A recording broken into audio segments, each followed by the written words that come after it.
اللہ تعالی عنہ روایت کرتے ہیں، پیارے نبی جناب محمد الرسول اللہ صلی اللہ علیہ وسلم نے ارشاد فرمایا، بنی الاسلام علی خمس، لوگو اسلام 5 چیزوں سے بنتا ہے۔ اسلام صرف کلمہ طیبہ پڑھنے کا نام نہیں ہے۔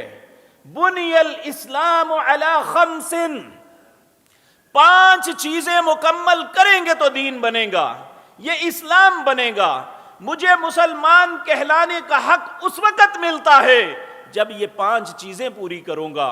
وہ کیا ہیں؟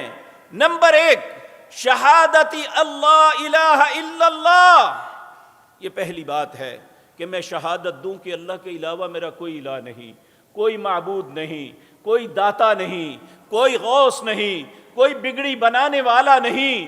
کون ہے؟ صرف اللہ ہے۔ شہادت اللہ الہ الا اللہ، اس بات کی شہادت دو کہ اللہ کے علاوہ میرا کوئی الہ نہیں۔ وَأَنَّ مُحَمَّدَ الرَّسُولُ اللَّهِ، کائنات کے اندر رہبر اگر ہے، رسول اگر ہیں، ہمارے قدوہ ہیں، ہمارے قائد ہیں، تو وہ صرف ایک ذات ہے، ان کا نام محمد الرسول اللہ ہے۔ اللہ مالک نے انہیں ہمارا قائد بنایا ہے، اس کے علاوہ ہمارا کوئی قائد نہیں ہے۔ دنیا میں لوگ اپنے آپ کو کہلاتے رہیں، لیکن ہمارے لیے ایک مسلمان کی حیثیت سے سب سے بنیادی بات یہ ہے، شہادت اللہ الہ الا اللہ وان محمد الرسول اللہ صلی اللہ علیہ وسلم، یہ پہلی بات۔ نمبر 2، اقام الصلاۃ، مسلمان کے لیے دوسری بات فرض یہ ہے، اس کے علاوہ کوئی چھٹکارا نہیں، وہ نماز کی ادائیگی ہے۔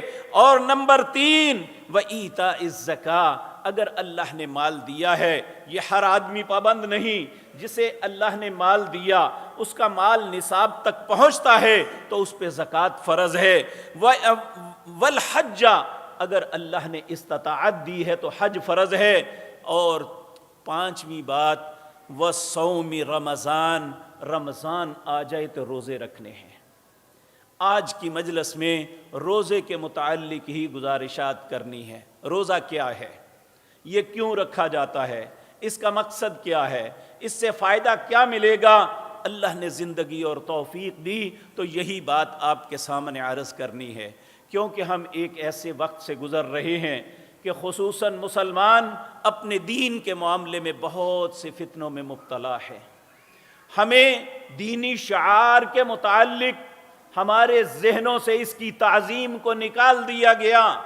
ایک مسلمان نوجوان، ایک مسلمان بیٹی، ایک مسلمان انسان آج یہ کہتا ہے اور اسے کہتے ہوئے ذرہ برابر احساس نہیں ہو رہا کہ وہ اپنے زبان سے کیا نکالتا ہے۔ وہ کہتا ہے میں نماز نہیں پڑھتا تو کیا ہوا، میں روزہ نہیں رکھوں گا تو کیا ہو جائے گا، میں اگر حج نہیں کرتا تو کیا ہے، میں اگر اللہ کے راستے میں خرچ نہیں کرتا، زکوٰۃ نہیں دیتا تو کیا بگڑ جائے گا۔ میرے بھائیوں، اتنا کچھ بگڑے گا کہ آپ سوچ نہیں سکتے۔ 14واں پارہ ہے، اس کی آیت نمبر 1، اللہ رب العزت فرماتے ہیں جب قیامت کا دن ہوگا، ربما یود الذین کفروا لو کانوا مسلمین، بہت سے لوگ حسرت اور افسوس کے ساتھ اپنی ذات کو کوسیں گے، کاش میں فرما بردار بن جاتا، میں مسلمان بن جاتا۔ تو میں پہلے عرض کر چکا کہ مسلمانی ان 5 چیزوں کو کرنے سے ہے، یہ ہماری بنیاد ہے، اس میں کسی چیز کو ہم چھوڑ نہیں سکتے۔ ہاں، کچھ ایسی صورتیں ہیں جس میں ہم چھوڑ سکتے ہیں، وہ بھی انشاءاللہ آپ کے سامنے عرض کروں گا۔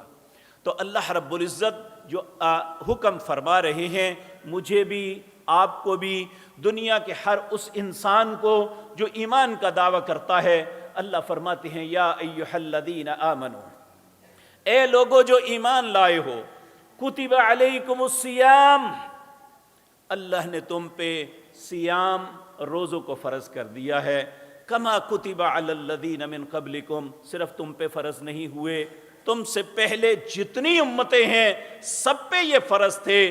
کوئی بھی شخص اللہ کا فرما بردار نہیں کہلا سکتا جب تک اس کی زندگی میں نماز اور روزہ نہیں ہوگا۔